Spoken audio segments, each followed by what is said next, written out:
रामधीर सिंह जी लोगों की सेवा करते थे, वैसे मैं भी लोगों की सेवा करूंगी। देखिए, पद पे रह के अगर मैं मजदूरों के हित में काम नहीं कर सकती, पत्र भी नहीं लिख सकती, तो उस पद का क्या औचित्य है। गौतम जी ने कहा कि पैड नहीं दिया जाएगा और उनको जहाँ से करवाना है वो करवा। जनता मजदूर संघ कुंटी गुट से उपाध्यक्ष बनने के लगभग 9 महीने के बाद आशनी सिंह ने अपने पद से इस्तीफा दे दिया है।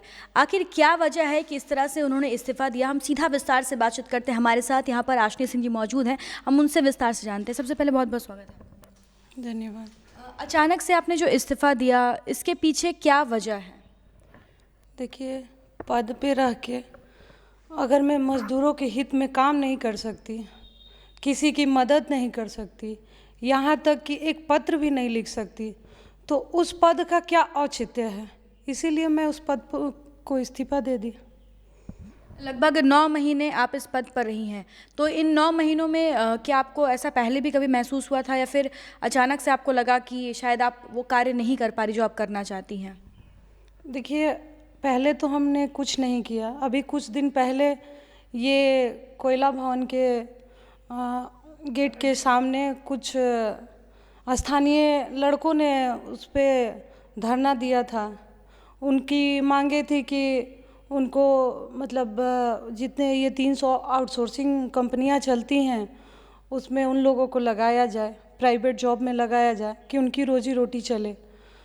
तो इसके लिए वो लोग बहुत लोगों के पास गए, यहाँ के सभी लोगों के पास गए, लेकिन किसी ने उनका कोई मदद नहीं किया। फिर वो लोग हमारे पास आए। मैं जनता मजदूर संघ में कुंती गुट में उपाध्यक्ष के पद पे थी। इसी उम्मीद से वो लोग मेरे पास आए और उन्होंने कहा कि मैडम आप मेरा मदद कीजिए। मैं भी बोली कि ठीक है, मैं देखती हूँ, मैं अपने तरफ से हर संभव प्रयास करूँगी आप लोगों की मदद के लिए।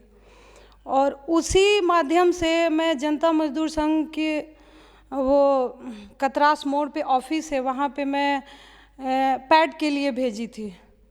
तो वहाँ से सिद्धार्थ गौतम जी ने कहा कि पैड नहीं दिया जाएगा और उनको जहाँ से करवाना है वो करवा ले।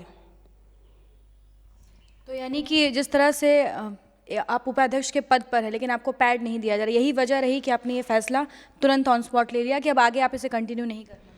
हाँ, इसी वजह से मैं इस्तीफा दे दिया। तो पहले ही इस जो जनता मजदूर संघ ये 2 गुटों में भी हुआ है, तो क्या हम ये उम्मीद लगा सकते हैं कि आने वाले समय में इसका तीसरा गुट भी हमें देखने को मिलेगा? देखिए, अभी हम लोग इस पे कोई फैसला नहीं लिए हैं। अगर ऐसा होता है तो आपको सूचित किया जाएगा। जी। अगर हम जनता मजदूर संघ गुट की बात करें तो काफ़ी संघर्षपूर्ण रहा था इसे जब बनाया गया था। इवन आपके ससुर जी जो थे वो भी यहाँ इसमें अध्यक्ष के तौर पर काम कर चुके हैं।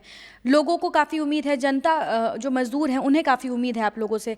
तो आने वाले समय में क्योंकि आपने अपने पद से इस्तीफा दे दिया है, तो आप उन लोगों के लिए कैसे आगे तत्पर रहेंगी, कैसे उन लोगों की मदद करेंगी? देखिए, हमारा उद्देश्य है लोगों की सेवा करना। लोगों के बीच में जाएंगे, जैसे हमारे ससुर जी आदरणीय रामधीर सिंह जी लोगों की सेवा करते थे, वैसे मैं भी लोगों की सेवा करूंगी, लोगों के बीच रहूंगी और सबसे आपस में हम विचार करेंगे। आगे जो लोग बताएंगे उससे हम तय करेंगे आगे की रणनीति। आपके परिवार में राजनीति जो है लगभग सभी लोग, लेकिन अभी आप कुछ दिनों से एक्टिव हुई हैं। जब नगर निगम चुनाव को लेकर आप एक्टिव हुई थी, हालांकि बाद में इसे रिजर्व कर दिया गया ST/ST के लिए, तो क्या धनबाद की जो जनता है वो ये उम्मीद कर सकती है कि आप भी आने वाले समय में किसी चुनाव में उतरेंगी और एक प्रतिनिधि के तौर पर धनबाद के लोगों की जो समस्या है उसका समाधान करने में आगे दिखेंगी? देखिए, अभी इसमें हम लोग कुछ तय नहीं किए हैं, आगे अगर होता है तो आपको बताया जाएगा। तो बिल्कुल आपने सुना, ये थे हमारे साथ आशनी सिंह जी, जिन्होंने साफ तौर पर कहा कि पिछले 9 महीने से पद पर ज़रूर थी, लेकिन जब ये एक्टिव होकर लोगों की मदद करने के लिए आगे आई, इन्होंने ऑफिस से एक लेटर पैड मांगा जिसे देने से साफ तौर पर इनकार कर दिया गया और इन्हें तब एहसास हुआ कि शायद इन्हें बस नाम के लिए पद दिया गया है, लेकिन ये एक्टिव होकर लोगों की मदद नहीं कर पा रही है। हालांकि इन्होंने बताया कि भविष्य में फ़िलहाल इनकी कोई योजना नहीं है अभी हाल में कि कोई और कुंती गुट या फिर कोई अलग गुट एक और बनाती है जनता मजदूर संघ, यानी कि जो तीसरा गुट जिसे से लेकर लगातार लोगों के मन में एक संशय की स्थिति बनी हुई है। लेकिन साफ तौर पर इन्होंने कहा कि ये किसी पद पर रहे या ना रहे, लेकिन मजदूरों के हित में हमेशा से ये तत्पर रहेंगे। अब देखते हैं कि आने वाले समय में इस क्या कुछ उछाल और क्या कुछ उतार चढ़ाव देखने को मिलता है इस राजनीतिक गलियारों में, कोयलांचल की राजनीतिक गलियारों में, क्योंकि लगातार इस तरह की बातें जो है वो सामने देखने को मिल रही हैं। इस तरह के तमाम अपडेट्स के लिए आप बने रहे हमारे साथ। अपने सहयोगी संतोष के साथ Shambhavi Singh, the news post, Dhanbad.